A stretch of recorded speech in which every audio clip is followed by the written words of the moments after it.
Terekam CCTV aksi begal di Indramayu, pepet korban hingga terjatuh.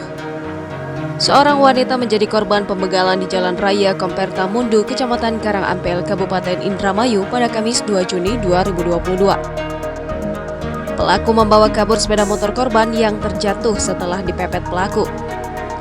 Dari rekaman CCTV yang diunggah akun Facebook Aldi Aldian, terlihat kejadian berawal saat korban mengendarai sepeda motor Honda PCX warna putih melaju dari arah Karangampel menuju Kedokan Bundar.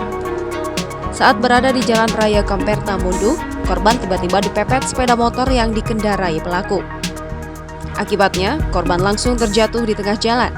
Sempat terjadi saling tarik antar pelaku dengan korban yang berusaha mengamankan sepeda motornya. Namun pelaku berkaos hitam itu langsung membawa kabur motor korban. Warga pengendara yang melintas pun berhenti untuk menolong korban yang terjatuh di tengah jalan. Jangan lupa subscribe, share, komen, dan like ya!